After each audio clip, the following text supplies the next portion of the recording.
Hello everyone. तो भाई सबका स्वागत है एक और धमाकेदार सेशन में, जिस सेशन में हम लोग डिस्कस कर रहे हैं इंपॉर्टेंट क्वेश्चन क्लास 11 के चैप्टर 1 के। तो भाई हम लोग डिस्कस करने वाले हैं आज चैप्टर 1 से।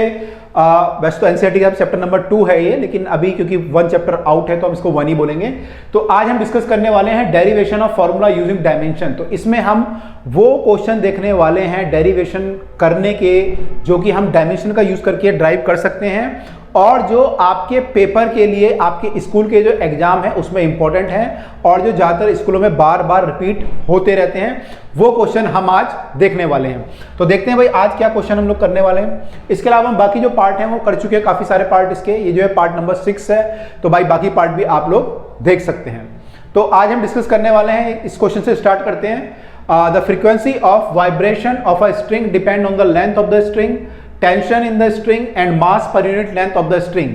तो using the method of dimension drive the formula of frequency of vibration of the string. तो हमें जो है डायमेंशन का यूज कर निकालना है फॉर्मूला फ्रीक्वेंसी का क्या होगा। तो भाई एक बहुत ही कॉमन क्वेश्चन है जो आता रहता है, तो चलो इसको सॉल्व करते हैं। तो भाई देखो यहाँ पर फ्रीक्वेंसी आपकी जो है बोल रहा है वो डिपेंड करती है length of the string, frequency depend करती है tension in the string and frequency depend करती है मास पर यूनिट लेंथ। ये ध्यान देना पे मास पर यूनिट लेंथ है एम, एम यहाँ पे मास नहीं है, मास पर यूनिट लेंथ है, तो उसकी डायमेंशन जो है एम बाय एल आएगी। तो अगर हम यहाँ पे लिखें तो frequency is proportional to this, all implies that frequency is proportional to L की पावर सपोज ए, टी की पावर बी मान लेते हैं और एम की पावर को सी मान लेते हैं। तो जो फ्रीक्वेंसी है वो इनके प्रोपोर्शनल है, पावर हमें ए बी सी निकालनी है। तो इस टाइप के जो भी क्वेश्चन होते हैं बेसिकली हम लोग यही पावर निकालते हैं, इसमें ए क्या है, बी क्या है, सी क्या है, ठीक है।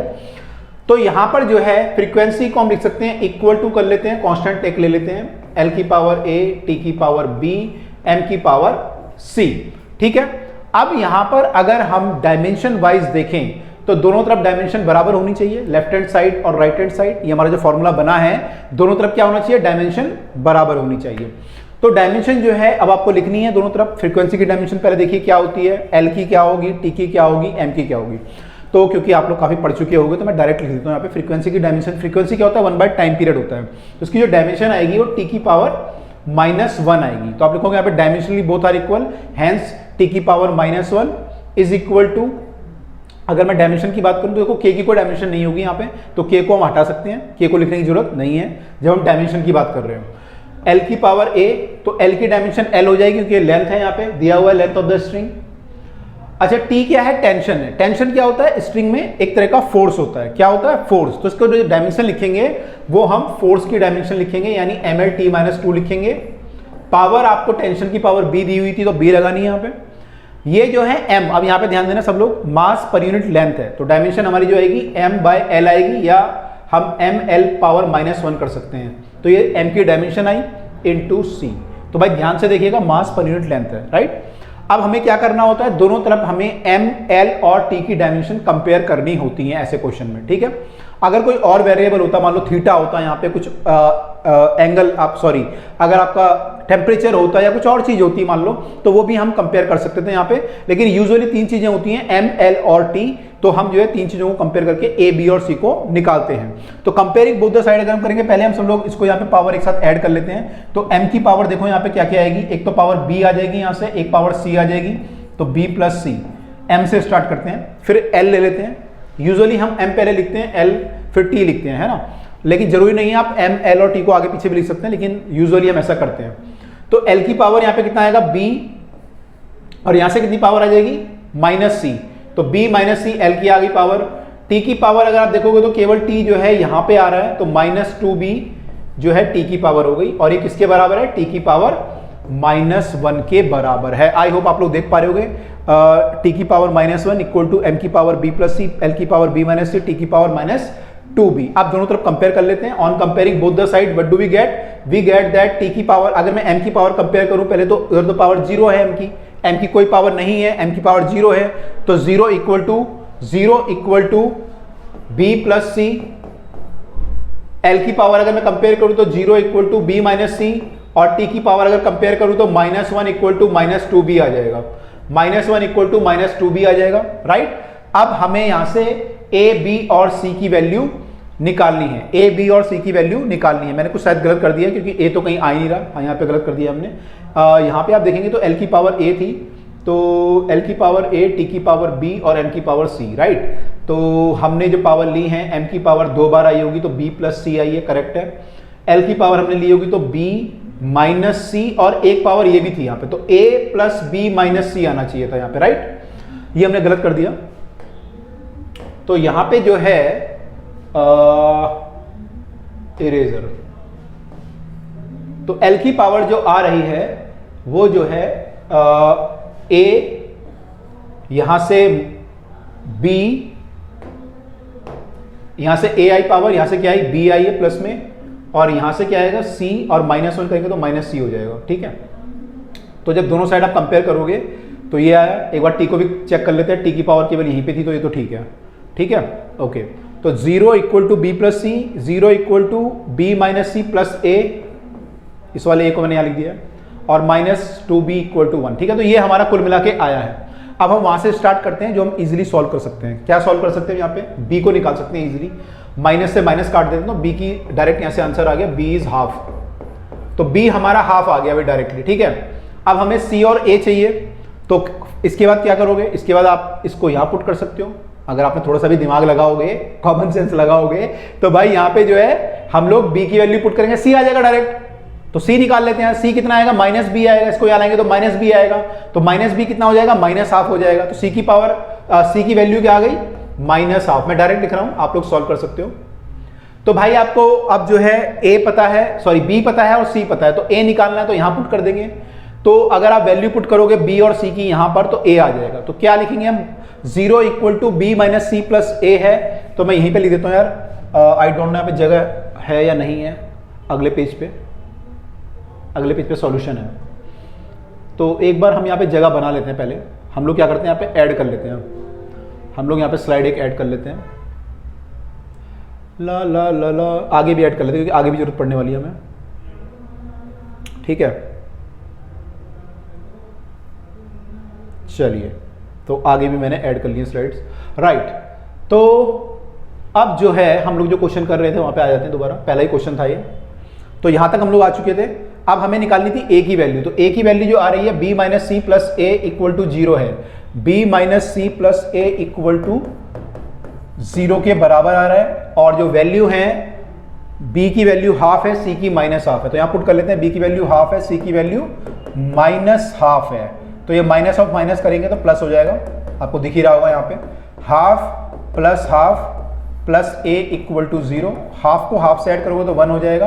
तो यहां से आपका जो a का वैल्यू आएगा that is equal to -a जो है a का वैल्यू आ जाएगा। तो हमारा जो इक्वेशन है कुल मिलाकर क्या बन गया, हमने माना था फ्रीक्वेंसी इज प्रोपोर्शनल टू, हमने लिखा था frequency is equal to k times, क्या क्या लिखा था हमने यहाँ पे, हमारा टेंशन था एक, तो लेंथ थी, है ना, और मास था। तो हमने पहले लेंथ लिखा था, तो L की पावर a, L, T और M लिया हमने, ऑर्डर क्या लिया है, L, T और M। तो L की पावर a, T की पावर b और M की पावर c लिया था। तो फ्रीक्वेंसी इक्वल टू क्या आ जाएगा, यहाँ से हमें अब ABC की वैल्यू मालूम है, तो वैल्यू यहाँ पुट कर देते हैं। तो k इंटू एल की पावर a की वैल्यू कितनी आई है, अभी -1 आई है, ठीक है, तो -1 आ गई। b की वैल्यू कितनी आई थी, तो t की पावर b है क्योंकि, तो b की वैल्यू हमने यहाँ पुट करी थी, हाफ आई थी b की वैल्यू, और m की वैल्यू जो c की वैल्यू आई थी हमने वहां पे पुट करी थी -1/2। अब इसको और सॉल्व करोगे तो इसको k अपॉन में l कर सकते हो क्योंकि पावर -1 नीचे ले आते हैं, ये हाफ है तो इसको रूट कर लेते हैं, m की पावर को नीचे लाओगे तो पावर प्लस में हाफ हो जाएगी तो रूट ऑफ m आ जाएगा।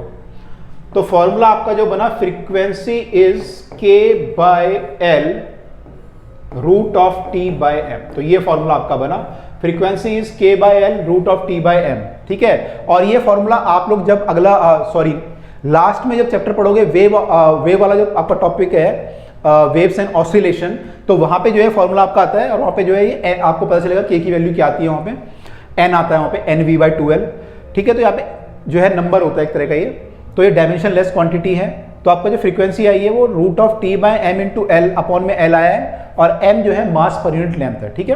तो आपको यहाँ पे क्या याद रखनी बातें, एक तो टेंशन की आपको पता होना चाहिए, टेंशन फोर्स होता है, दूसरा बात यहाँ पे m जो है मास पर यूनिट लेंथ है, और तीसरा आपको मेथड आना चाहिए ABC वाला, ठीक है। तो चलो अगला क्वेश्चन करते हैं ताकि आपको थोड़ा सा और भी क्लियर हो जाए, ठीक है। तो ये फॉर्मूला आपका आ गया, राइट। चलिए, तो पेपर में जो है ढंग से लिखना, क्योंकि ये टीचर को ना सब पते होते हैं फॉर्मूले, ठीक है। और टीचर से चालाकी मत करना। कई बार बच्चे क्या करते हैं कि ऐसा लिखूंगा गंदा गंदा कि टीचर पहचान ना पाए क्या लिखा हुआ है ना, तो कुछ गुचड़ मुचड़ लिख दिया। भाई टीचर को सब पता है, क्योंकि फॉर्मूले आगे सब आते हैं, टीचर पढ़ाते हैं इसको, ठीक है। तो कोई चालाकी मत करना वहां पे, राइट। अगला फॉर्मूला है आपका centripetal force F acting on a particle moving uniformly in a circle depends on mass of the particle, velocity of the particle and radius of the circle. Drive dimensionally the formula of F का आपको formula निकालना है। तो ये formula आप आगे जाके पढ़ेंगे आपके सर्कुलर मोशन में जब आएगा कि F की वैल्यू क्या आती है, सेंट्रीपिटल फोर्स या सेंट्रीफ्यूगल फोर्स आप लोग पढ़ोगे तो वहां पे आपको क्लियर हो जाएगा, ठीक है। अभी के लिए हम लोग डायमेंशन का यूज करते हैं। F इक्वल टू लिखते हैं K m की पावर A V की पावर B और R की पावर C, ठीक है। अब क्या करना है, अब वही काम करना है, दोनों तरफ को डायमेंशन को कंपेयर करना है। तो अगर हम डायमेंशन लिखेंगे फोर्स की, ये फोर्स है तो फोर्स लिखेंगे तो MLT-2 आप लिखोगे dimensionally both are equal, hence MLT-2 equal to K की कोई डायमेंशन होगी नहीं तो M की डायमेंशन कैपिटल M हो जाएगी, पावर A हो जाएगी। वेलोसिटी की डायमेंशन LT-1 होती है, पावर B है, R आपका एक रेडियस है, रेडियस आपका लेंथ होता है, तो L की पावर C ले लेंगे भाई, ठीक है। अब देखो यहाँ पे M की पावर A आ गई, L की पावर क्या आई B प्लस C आई और T की पावर माइनस B आई। इस तरफ क्या है, M के साथ कुछ नहीं है, T के साथ कुछ नहीं है, T के साथ है, L के साथ कुछ नहीं है, राइट। अब दोनों को कंपेयर करते हैं, तो कंपेयर करेंगे तो यहां से क्या रहा है, देखो डायरेक्ट 1 इक्वल टू A। अगर मैं M को कंपेयर करूं तो 1 इक्वल टू A आ रहा है, यहां पे L को कंपेयर करूं तो 1 equal to B plus C आ रहा है, और यहां पे कंपेयर करूं तो -2 इक्वल टू -B। अगर मैं T को कंपेयर करूं 2 से 2 गया, this implies that B equal to 2। तो भाई B इक्वल टू 2 और A इक्वल टू 1 तो आपको पता चल गया, B equal to 2 A equal to 1। अब आते हैं C की वैल्यू पे, तो B प्लस C 1 है तो B की वैल्यू 2 है, तो we can write this implies that, यहीं पे लिख रहा हूं मैं डायरेक्ट, है ना। तो दिस इंप्लाइज दैट फ्रॉम, या फिर आप लिखोगे यूजिंग द क्वेश्चन नंबर 2 1 2 3 लिखोगे, फिर using the question number 2 C equal to 1 minus B equal to 1 minus 2 that is equal to -1। तो भाई दिस ऑल इंप्लाइज दैट, तो A equal to this, B equal to this, C equal to -1, this all three implies that F equal to K M की power A, M की power 1, V की power B, V की power 2, C की power R की power C, R की power C मतलब -1। तो F क्या आया आपका, K M V square upon में R, तो K M V square upon में R आपका फोर्स आया, ठीक है। तो mv स्क्वायर बाय r आपका फोर्स आया। आगे जाके आप पढ़ोगे k की वैल्यू आपकी 1 आती है, तो ये फॉर्मूला बन जाता है F equal to mv square by r। This is your centripetal force, और इसमें जो ये v स्क्वायर बाय r है, this is known as centripetal acceleration, क्योंकि फोर्स क्या होता है, मास इंटू एक्सेलरेशन। तो m इंटू a, तो ये चीज क्या है, ये a है। कौन सा a है, सेंट्रीपिटल एक्सेलरेशन, जो toward the centre of the circle लगता है, उसको बोलते हैं सेंट्रीपिटल एक्सेलरेशन, ठीक है। तो हमने ड्राइव कर दिया फॉर्मूला, आगे मूव करते हैं। तो ये तो ड्राइव कर लिया आपने, ठीक है। अच्छा, कई किताबों में क्या होगा ना, वहां पे लिखा होगा कि by using experiment we find that k equal to 1 hence f equal to mv square by r। अरे भाई, एक्सपेरिमेंट तुमने तो किया है, बच्चे ने थोड़ी किया है ना, आप लोगों ने थोड़ी एक्सपेरिमेंट किया है। तो ऐसी वैल्यू जो k की आती है, कहीं पे 2 पाई आती है, कहीं 4 पाई आती है, कहीं 1 आती है, तो जरूरी नहीं है कि आप उसको लिखो, आप k में भी छोड़ सकते हो। अगर आपको पता है, अगर आपने फॉर्मूला पढ़ा हुआ है, तो आप लिख सकते हो कि using the experiment we found that k equal to 1, तो that's it, hence f equal to this. Otherwise आप वहां तक भी छोड़ दोगे तो काम चल जाएगा, टीचर नंबर दे देगा, k equal to m, f equal to k m v square by r तक भी काम चल जाएगा, ठीक है जी। फ्रीक्वेंसी, अगला क्वेश्चन देखिए, फ्रीक्वेंसी n। अब क्या फ्रीक्वेंसी को n से डिनोट किया है, तो ये कई बार n से डिनोट करते हैं। n of an oscillating liquid drop, कोई ड्रॉप है उसको आपने वो किया, ऑसिलेट कराया, हिलाया, मतलब जेली की तरह हिलती है ना ड्रॉप, अगर आपकी हिलेगी तो उसकी जो फ्रीक्वेंसी होगी वो किस पर डिपेंड करेगी, depends on the radius, depends on the density, depends on the surface tension, तो इन सब पे डिपेंड करेगी, आपको फ्रीक्वेंसी का फॉर्मूला निकालना है। तो भाई यहां पर n इक्वल टू, तो वही काम करेंगे दोबारा हम, n इक्वल टू r की पावर a, d की power b and surface tension की पावर c। ठीक है, अब यहां पे डायमेंशन देखो, तो ये फ्रीक्वेंसी है, फ्रीक्वेंसी की डायमेंशन होती है t-1 इक्वल टू, इसकी कोई डायमेंशन नहीं होगी, k को हटा दो। r क्या था आपका, रेडियस, रेडियस की डायमेंशन l होती है, तो l की पावर a। d क्या है, डेंसिटी है, डेंसिटी होता है मास पर यूनिट वॉल्यूम, तो डायमेंशन क्या हो जाएगी, m अपॉन एल क्यूब, या फिर l की पावर -3 ऊपर लिख देते हैं, और इसकी पावर भी है, तो डेंसिटी की पावर b है, तो b लगा दिया यहां पे। सरफेस टेंशन क्या होता है, आप लोगों ने जब डायमेंशन पढ़ी होंगी, सरफेस टेंशन जो होता है एक तरह का फोर्स होता है जो लिक्विड के सरफेस पे लगता है, और हम सरफेस टेंशन को डिफाइन करते हैं फोर्स पर यूनिट लेंथ।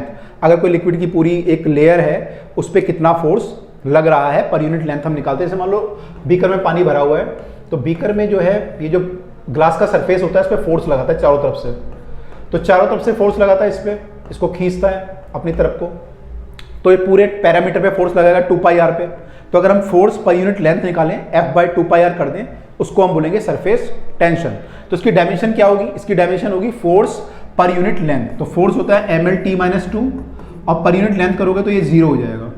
ठीक है, क्योंकि लेंथ से डिवाइड करोगे तो 0 हो जाएगा। इसकी पावर भी है तो c पावर लगाए थे, राइट, क्लियर। चलिए आप कंपेयर करते हैं दोनों तरफ, m की पावर कंपेयर करता हूं, पहले इसको एक साथ थोड़ा सिंप्लीफाई कर लेते हैं। m की पावर b है यहाँ पर, वहां पर c है, m तो हो गया, अब l बचा, l तीनों जगह आ रहा है, l की पावर a है यहाँ पर -3b है, यहाँ पे तो कोई पावर है नहीं तो छोड़ सकते हैं। t की पावर केवल यहाँ पे आ रही है -2c और इक्वल टू t की पावर -1। ठीक है, अब मुझे कंपेयर करना है, वही सेम ड्रामा, तो शुरू हो जाओ। तो भाई b plus C equal to 0, क्योंकि m तो यहाँ पे है नहीं, l की पावर कंपेयर करूंगा तो उधर l है नहीं, यहाँ पे l है, यहाँ पे लल्लू राम है, लल्लू राम यहाँ पर है, वहां पर नहीं है। t की पावर जो है -2c है, यहाँ पे -1 है, तो तुस्सी जो है -1 है, तुस्सी जो है -1 हो जाएंगे, तो c जो है 80 जो है हाफ हो जाएंगे। ठीक है, तो 80 जो है हाफ हो गए, की गल होगी। अब करते हैं b की वैल्यू, तो b की वैल्यू क्या हो जाएगी, b plus C equal to 0 है, तो यहां से क्या हो जाएगा, c की वैल्यू यहाँ हाफ पुट करोगे तो b कितना हो जाएगा, b plus half equal to 0, तो b क्या हो जाएगा -हाफ। मैं शॉर्ट में लिख रहा हूं, आप लोग पूरा जो है पेपर में लिखोगे तो पूरा आपको लिखना पड़ेगा कि यहाँ पे इक्वेशन नंबर 1 में पुट किया, फिर ये हुआ। ठीक है, तो लिख लेना। फिर आते हैं हम a की वैल्यू निकालने, यहाँ पे आते हैं। अगर मैं a की यहाँ पे b की वैल्यू पुट करूंगा तो a की वैल्यू आ जाएगी, तो इक्वेशन नंबर 3 में अगर मैं पुट करूंगा तो a -3b इक्वल टू 0 है, तो a प्लस 3/2 इक्वल टू 0 है, at this implies that a हमारा जो है -3/2 है। तो a हमारा -3/2 है, b हमारा हाफ है, b हमारा -हाफ है, c हमारा हाफ है। तो ये क्या बन गया, इक्वल टू, ये लिख दूं मैं, तो क्या बन गया, इक्वल टू k r की पावर a था, यानी रेडियस की पावर -3/2 हो गया, डेंसिटी की पावर b था यानी हाफ हो गया, -हाफ, और सरफेस टेंशन की पावर c था, तो सरफेस टेंशन की पावर हाफ हो गया। ठीक है, अब मैं अगर और सॉल्व करूं तो ये जो है नीचे आ जाएगा तो प्लस में हो जाएगा, और ये 1/2 है तो रूट कर लेते हैं पूरा, तो ये आ जाएगा k, r को नीचे ले आता हूं मैं, तो 1/k/r की पावर 3/2 आ जाएगा, r की पावर 3/2 यहां लिख देते हैं, k/r की पावर 3/2, और डेंसिटी की पावर नीचे आके हाफ हो जाएगा, रूट में तो डेंसिटी नीचे आ जाएगा, s ऊपर आ जाएगा, तो ऐसा कुछ आ जाएगा ये ks/d अपॉन में r की पावर 3/2। तो भाई ये आ रहा है मेरा, तो देखो सब जगह सही किया हमने, सब लोग ध्यान से देखें, तो इजी है ये। बस आपको पता है क्या होता है, आप लोग ना सरफेस टेंशन किसी को याद नहीं रहता पेपर में, किसी को जो है डायमेंशन कोई गलत लगा देता है, किसी और फ्रीक्वेंसी की डायमेंशन गलत लिख देते हैं बच्चे। ठीक है, तो ये हमारा फॉर्मूला आ रहा है, तो n equal to k s/d r की पावर 3/2 आए, राइट। तो चेक कर लेते हैं एक बार, तो देखो यही आया हमारा। तो इन्होंने क्या किया, इन्होंने r की पावर जो 3/2 आया था उसको भी इन्होंने रूट के अंदर ले आए, तो r की क्यूब लिख दिया। ठीक है, तो कई बार किताबों में ऐसा आंसर दिया रहता है, आप लोग घबरा जाते हो कि मैंने गलत किया, सही किया। तो हमारा k s/d तो सही आया रूट में, r की पावर 3/2 आई थी हमारी, तो 3/2 को हम क्या लिख सकते थे, r की क्यूब और अपॉन में रूट, तो एक ही बात है वो। तो एक ही आंसर है, ठीक है, सेम आंसर है हमारा भी, ठीक है। आप वो भी कर सकते हो, ये भी कर सकते हो, दोनों सही है। चलो आगे मूव करते हैं। एक और आपके सामने आया है, हमें फॉर्मूला ड्राइव करना है इस बार, और इस बार जो फॉर्मूला है इसमें लिखा है कि drive a formula for the rate of flow of liquid. Liquid से जो पाइप से जो लिक्विड फ्लो हो रहा है उसका rate of flow through a pipe of radius R, pipe है उसका रेडियस आर है, प्रेशर ग्रेडियंट, प्रेशर ग्रेडियंट मतलब होता है pressure per unit length, pressure difference per unit length. आपने पढ़ा होगा वेलोसिटी ग्रेडियंट होता है velocity difference per unit length, ऐसी प्रेशर ग्रेडियंट होता है pressure difference per unit length across the length. और आपको बताना है ये जो डिपेंड करता है कोएफिशिएंट ऑफ विस्कोसिटी पे डिपेंड करता है फ्लो, है ना। तो हमें जो है थोड़ा सा इसमें मेहनत करनी पड़ेगी। रेट ऑफ फ्लो है आपका, इट डिपेंड्स ऑन रेडियस की पावर मान लो a, प्रेशर ग्रेडियंट की power b and coefficient of viscosity की पावर c, ठीक है। तो देखो यहां पर ना जो डायमेंशन आएंगी सारी वो ml और t की टर्म में आएंगी, ml और t। फिर आप दोनों तरफ कंपेयर कर रहे हो तो आपको 3 इक्वेशन बन रही है, आप 3 वो निकाल सकते हो आंसर, 3 मतलब a b c की वैल्यू निकाल सकते हो। अब देखो यहाँ पे 4 वेरिएबल थे, 1 2 3 4। तो इन लोगों ने क्या किया, आपको डायरेक्ट जो है प्रेशर ग्रेडियंट बोल दिया, यानी इसको एक साथ ले लिया। अगर ये एक साथ ना लेते, L को अलग लेते, तो फिर क्या होता कि L की पावर आप D मानते मान लो, तो फिर आपकी क्या होती है 4 वेरिएबल हो गए A B C D, लेकिन इक्वेशन तो 3 ही बनेंगी क्योंकि M की पावर L की पावर T की पावर, तो आप सॉल्व नहीं कर पाओगे, ठीक है। तो यहां पे जो है सॉल्व ऐसे ही हो पाएगा कि आप पूरा प्रेशर ग्रेडियंट को इन दोनों को एक साथ लो, राइट। ये मैंने आपको एक्स्ट्रा इन्फॉर्मेशन बता दी, अगर इस क्वेश्चन में कोई जरूरत नहीं है ऐसी, लेकिन मैंने आपको बता दिया फिर भी। अब देखो यहाँ पे सबकी डायमेंशन निकालना थोड़ा सा जो है वर्क करना पड़ेगा आपको। इसे ये है यहाँ पे लिखा है कि rate of flow of liquid. Rate of flow का मतलब क्या होता है, कितना पानी जा रहा है पर सेकंड। हम बोलते हैं ना कि 5 मीटर क्यूब पानी पर सेकंड हमारा फ्लो कर रहा है, 10 मीटर क्यूब पर सेकंड फ्लो कर रहा है। आपने क्वेश्चन किए होंगे मैथ्स में फ्लो ऑफ लिक्विड के। तो यहाँ पे जो है ये फ्लो ऑफ लिक्विड जो है actually volume per unit time है, यानी इसकी डायमेंशन जो है L3/T है। क्या डायमेंशन है, L3/T। तो ये आपको पता होना चाहिए, टाइम भी आएगा यहाँ पे। अच्छा रेडियस, ये तो क्लियर हो गया, वॉल्यूम पर यूनिट टाइम, क्योंकि रेट ऑफ फ्लो है, रेट लिखा है ना यहाँ पे, रेट ऑफ फ्लो, रेट मतलब टाइम के साथ होता है। अच्छा आर जो है रेडियस है, उसका डायमेंशन तो एल आएगा, कोई प्रॉब्लम नहीं है। प्रेशर ग्रेडियंट की डायमेंशन निकालेंगे तो भी निकाल लोगे आप। प्रेशर ग्रेडियंट की डायमेंशन क्या होगी, अगर मैं P/L की डायमेंशन लिखूं यहाँ पे, तो प्रेशर होता है force per unit area, force mL/T-2 per unit area करेंगे तो L² आएगा, -1 पावर हो जाएगी, अपॉन में लेंथ करूंगा तो ये पावर मेरी हो जाएगी मेरे ख्याल से mL/-2 T की पावर -2, mL/-2 T की पावर -2, ठीक है। जब भी क्वेश्चन मैं करा रहा हूं आप लोग भी ना बीच में वीडियो को पॉज करके खुद भी ट्राई करो, पहले खुद ट्राई करो, फिर देखो कि आपका आंसर कहां पे अटक रहे हो आप लोग, कहां पे आप फंसते हो, राइट। अब आते हैं विस्कोसिटी। विस्कोसिटी की डायमेंशन एक बार खुद ट्राई करो, कैसे ट्राई करोगे आप लोग, मैं भी निकाल लेता हूं। तो विस्कोसिटी का डायमेंशन निकालने के फॉर्मूला है आपके पास F = फोर्स जो होता है ηA/dV/dx, ये आपने पढ़ा होगा, तो ये आप आगे पढ़ोगे, या फिर आपने जब विस्कोसिटी की डायमेंशन निकाली होगी तो ऐसे निकाली होगी। तो जो फोर्स लगता है, दो जब लिक्विड की लेयर फ्लो करती हैं उनके बीच में जो फोर्स लगता है वो डिपेंड करता है उनके एरिया पे और उनके वेलोसिटी ग्रेडियंट पे। मतलब इसकी वेलोसिटी कितनी है, इसकी वेलोसिटी कितनी है, दोनों के बीच में डिस्टेंस कितना है, तो वेलोसिटी बाय डिस्टेंस करते हैं, उसको हम बोलेंगे वेलोसिटी ग्रेडियंट। जैसे ये प्रेशर ग्रेडियंट है, प्रेशर और उसके बीच का डिस्टेंस है ना। अगर मान लो आपने एक कंटेनर में पानी भरा और यहाँ पे पाइप लगा दिया, तो यहाँ पे कितना प्रेशर है, यहाँ पे कितना प्रेशर है और लेंथ कितनी है, तो प्रेशर बाय लेंथ करेंगे तो प्रेशर ग्रेडियंट। ऐसी ये जो है वेलोसिटी ग्रेडियंट है। अब यहाँ से ईटा निकालोगे तो ईटा क्या आएगा, force divide by area delta V/डेल्टा x। इसकी डायमेंशन निकालनी है हमें।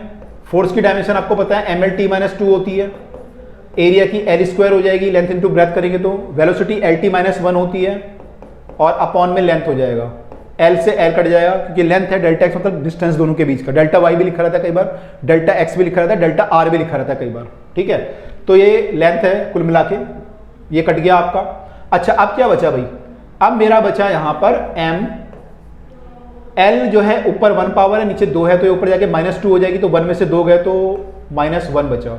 T की पावर -2 है, +1 हो जाएगी, तो T की पावर -1 बचेगी। तो ये ईटा की डायमेंशन आ गई, ठीक है। तो आपको याद रखने की जरूरत नहीं है, आप लोग जो है निकाल सकते हो डायमेंशन। तो हमने ईटा की भी निकाल ली, हमने जो है प्रेशर ग्रेडियंट की भी निकाल ली, और हमने रेडियस की तो हमें पता ही है, इसकी हमने निकाल ली। अब हम दोनों तरफ जो है इक्वेशन बना सकते हैं, तो बनाते हैं इक्वेशन। तो हमें क्या लिखना है, ये लिखना है, ठीक है। हमें लिखेंगे L3/T = K ऐसे लिखोगे ना यहाँ पे, ओहो ये आपका रेडियस है, तो यहाँ पे अब जब ये हटाओगे प्रोपोर्शन का साइन तो के आ जाएगा, तो V L Q by T तो आ गया आपके डायमेंशन, यहाँ पे इसकी डायमेंशन आ गई। अब इक्वल टू के इंटू आर की पावर ए, आर मतलब लेंथ, तो के एल की पावर ए हो गया। फिर क्या था अगला, अगला था आपका प्रेशर ग्रेडियंट, डायमेंशन क्या थी, M L minus two T minus two, M L minus two T minus two की पावर बी। फिर क्या है भाई, फिर पावर सी आएगी, किसकी सी थी, ईटा की सी थी। ईटा की डायमेंशन क्या आई थी हमारी, M L minus one T minus one, M L minus one T minus one. ठीक है, सारी डायमेंशन आपको याद नहीं होंगी, आपको ना वो करना पड़ेगा, क्या नाम बोलते हैं, निकालनी पड़ेगी पेपर में। ये मत सोचना कि मेरे को सारी डायमेंशन ईटा की भी याद रहेगी और मुझे सबकी याद रहेगी, ऐसा होता नहीं है, होता नहीं है। माइनस टू बी, हमारे एक बंगाली सर ऐसे बोलते थे, होता नहीं है क्वेश्चन, बहुत अच्छे सर थे, केमिस्ट्री के सर थे हमारे, a minus two B minus C. ठीक है, ओके, ये हो गया। m की पावर देखें तो यहाँ पे m की पावर कितनी आ रही है, b यहाँ से आ जाएगी और c यहाँ से आ जाएगी। अब आते हैं t की पावर यहाँ से तो आएगी नहीं, यहाँ से माइनस टू बी आएगी और यहाँ से माइनस सी आएगी। ठीक है, तुम लोग जब करोगे ना शुरू में गलतियां भी होंगी, कई बार आप गलत निकाल लोगे, यहाँ पे गलत कर दोगे, इक्वेशन गलत सॉल्व करोगे, लेकिन प्रैक्टिस करोगे बार बार तो चीजें ठीक होंगी। तो प्रैक्टिस करो, हमने जो की, हमने काफी बार प्रैक्टिस की, तब जाके हमें जो है चीजें हो पा रही हैं। अब देखो m की पावर कंपेयर करूंगा दोनों तरफ, तो b प्लस सी, उस तरफ तो b प्लस सी है, इस तरफ m है ही नहीं तो जीरो हो गया। l की पावर कंपेयर करो तो इधर को क्या है, a minus two B minus C, और यहाँ पे कितना है, 3 है। t की पावर कितनी है, माइनस टू बी माइनस सी, यहाँ पे कितनी है, माइनस 1। तो ये इक्वेशन बन रही है अब। ठीक है, अब ये 3 इक्वेशन आपको सॉल्व करके a b c की वैल्यू निकालनी है। अब कौन सी इक्वेशन पहले सॉल्व करोगे, दिमाग लगाओ, कौन सी सॉल्व करोगे पहले, कमेंट में लिख के बताना बेटा तुम लोगों ने सही गैस किया नहीं किया। ये क्वेश्चन नंबर 1 है, ये 2 है, ये 3 है, कौन सी दो इक्वेशन लोगे पहले। तो कई लोगों ने सही गैस कर लिया होगा, अगर आपने लीनियर इक्वेशन ढंग से की होंगी कि भाई इन दोनों इक्वेशन को अगर मैं देखूं तो बी और सी में बन रही है इक्वेशन, तो इन दोनों को मैं सॉल्व कर सकता हूं। ठीक है, जब दो वेरिएबल होते हैं और दो इक्वेशन होती है, आप सॉल्व कर सकते हो। तो दो वेरिएबल दो इक्वेशन, तो चलो सॉल्व करते हैं। तो इनको सॉल्व करेंगे तो बी प्लस सी आ रहा है और बी माइनस सी आ रहा है, मेरे ख्याल दोनों को ऐड ही कर लो, डायरेक्ट खत्म काम, दोनों को ऐड कर लो। On adding 1 and 2, on adding 1 and 3, sorry, adding 1 and 3, equation 1 and 3, तो ऐड करेंगे तो क्या आएगा, माइनस बी आएगा। ये तो इन दोनों को ऐड करेंगे तो माइनस बी, इसको जीरो हो जाएगा और ये इक्वल टू माइनस 1 आएगा। क्या बात है, b इक्वल टू 1 आ गया, अरे भाई क्या बात है। अब b इक्वल टू 1 आ जाएगा, putting equation b value in equation number 1 plus C equal to 0, C equal to minus 1, तो c इक्वल टू माइनस 1 आ गया। क्या बात है, अब b पता है, c पता है, तो अब आ जाओ भाई, अब आ जा मुझसे मुकाबला करने। ये वाली इक्वेशन पहले वो कर रही थी ना, पहले सॉल्व नहीं हो रही थी, तो अब आ जा भाई, अब मेरे को सब पता है। तो अब पता है तो आ जाओ, a माइनस टू बी यानी कि माइनस 2 हो जाएगा, माइनस सी है तो प्लस 1 हो जाएगा, c की वैल्यू क्योंकि माइनस 1 है तो प्लस 1 इक्वल टू 3, तो a ये दोनों मिला के माइनस 1 हो जाएगा इक्वल टू 3, तो a इक्वल टू 4 आ गया। a क्या आ गया, 4, ये लिख दें, a इक्वल टू 4 आ गया, तो तीनों आ गए हमारे पास। अब पुट कर दो यहाँ पे, यहाँ पुट करोगे तो क्या आ जाएगा आपका, आपने लिखा था वॉल्यूम फ्लो जो आपका आया था प्रोपोर्शनल टू इक्वल टू के टाइम्स, ये रेडियस था आपका, रेडियस की पावर a थी, तो रेडियस की पावर a मतलब 4 आ गई, r की पावर 4, और ये आपका था प्रेशर ग्रेडियंट, प्रेशर ग्रेडियंट की पावर b थी, तो प्रेशर ग्रेडियंट की पावर 1 आ रही है, यानी p बाय एल की पावर 1 आ रही है। और ये वाला क्या था हमारा, ये था विस्कोसिटी का डायमेंशन, तो विस्कोसिटी की पावर 1 आ रही है, -1, तो ईटा की पावर -1, तो वॉल्यूम फ्लो कितना आ रहा है आपका, k टाइम के ईटा आर की पावर 4 p बाय एल, यही आ रहा है। ईटा नीचे आ रहा है मेरे ख्याल से ना, ईटा की पावर -1 है, इसको नीचे लिखते हैं, नीचे आता है।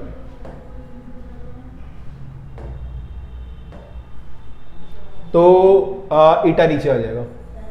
ठीक है, तो ये आपका फॉर्मूला आया। ठीक है, तो जब वॉल्यूम फ्लो करता है किसी ऐसे वेसल से और आप पाइप लगा के फ्लो कराते हो उसे, तो जो फ्लो है वॉल्यूम जो पर सेकंड फ्लो कर रहा है, अगर आर मेरा ज्यादा है तो फ्लो ज्यादा होगा, आर की पावर 4 आ रहा है यहाँ पे। प्रेशर ग्रेडियंट अगर मेरा ज्यादा है तो ज्यादा फ्लो होगा, मतलब अगर प्रेशर डिफरेंस ज्यादा है यहाँ पे तो ज्यादा फ्लो करेगा। ईटा अगर ज्यादा है तो कम फ्लो करेगा, क्योंकि ईटा अपॉन में आ रहा है, तो ईटा अगर ज्यादा है, ईटा ज्यादा मतलब विस्कोसिटी ज्यादा है, जैसे मान लो मैं कंपेयर करूं वाटर में और मान लो हनी, जो शहद होता है, शहद का ईटा ज़्यादा होता है, तो अगर उसका ईटा ज़्यादा होगा तो कम फ्लो करेगा, पानी ज़्यादा फ्लो करेगा। ठीक है, तो ये हमारा फॉर्मूला आया, और आज आप आगे जाके पढ़ोगे आपको पता चल जाएगा वैल्यू जो आती है कितनी आती है। ये वैल्यू आप देखोगे आगे के π/8 आती है। तो फॉर्मूला बताता है π/8 PR4 ईटा एल। तो ये हमें याद रखना पड़ता है कई बार, π/8 PR4 ईटा एल। तो ये हमारा volume flow per unit time होता है, राइट। तो हमने ये भी निकाल लिया कि वॉल्यूम फ्लो कितना होता है। तो यहाँ पे लिखा है देखो PR4 ईटा एल, और के को हमने ऐसे छोड़ सकते हैं, तो जरूरी नहीं आप कि वो लिखो उसकी वैल्यू, इतना भी छोड़ सकते हो। ठीक है, अगले क्वेश्चन में मूव करते हैं फटाफट से। इसमें लिखा है कि energy velocity time are taken fundamental quantity dimension of the tension is. अगर मैं एनर्जी वेलोसिटी टाइम को फंडामेंटल क्वांटिटी ले लूं, जैसे मास लेंथ और टाइम को लेता हूं फंडामेंटल, अगर मैं एनर्जी को और टाइम को, इसको वेलोसिटी को ले लूं, तो फिर सरफेस टेंशन की डायमेंशन फॉर्मूला क्या होगा। तो भाई सरफेस टेंशन जो होगा आपका, उसको मैं मान लेता हूं एस। तो एस जो है वो डिपेंड करेगा, जैसे एम की पावर ए पे डिपेंड करता है, ऐसे बोल सकता हूं कि एनर्जी की पावर ए पे डिपेंड करेगा, वी की पावर बी पे, और टी की पावर सी पे। जैसे आप एम एल टी पे डिपेंड करते हो तो उसकी पावर ए बी सी पे डिपेंड करेगा, तो ऐसे डिपेंड करेगा सरफेस टेंशन आपका। ठीक है, अब यहां पर एस जो है वो इक्वल टू के टाइम्स ई की पावर ए, वी की पावर बी, टी की पावर सी। सरफेस टेंशन क्या होता है आपका, फोर्स पर यूनिट लेंथ। तो एम एल टी माइनस 2 करेंगे, अपॉन में लेंथ करेंगे तो एल से एल कट जाएगा, तो ये आ जाएगा डायमेंशन। इस तरफ की डायमेंशन देखनी है हमें, क्या आएगी, के की कोई डायमेंशन नहीं होगी, एनर्जी है आपकी ये, ई क्या है आपकी एनर्जी है, तो एनर्जी की डायमेंशन क्या हो जाएगी, M L square T minus 2। कैसे याद रहा मुझे, फोर्स इंटू डिस्प्लेसमेंट करेंगे तो एनर्जी आ जाएगी। फिर आता है वेलोसिटी, वी क्या है वेलोसिटी है, तो एल टी माइनस 1, और टी की पावर सी, एल टी माइनस 1 की पावर बी, और टी की पावर टाइम की पावर सी। तो टाइम तो टाइम ही है। आप दोनों तरफ कंपेयर करो, पहले इसको और सिंप्लीफाई कर लें। एम की पावर जो है यहाँ पर 1 आ रही है, एल की पावर यहाँ पे 2 आ रही है, यहाँ पे बी आ रही है। मैंने आप शायद कुछ मिस कर दिया है, ये मिस कर दिया मैंने, यहाँ पे पावर ए थी इसकी। ठीक है, तो एम की पावर यहाँ पे ए आ रही है, एल की पावर 2a आ रही है यहाँ से, और यहाँ से प्लस बी आ रही है। टी की power -2a minus B plus C ये आ रही है। दोनों तरफ अगर मैं कंपेयर करूं तो वहां पे m की पावर 1 है उस साइड को, इस साइड को a है। l को कंपेयर करूं तो 0 है, इधर को कंपेयर करूं तो 2a प्लस b है।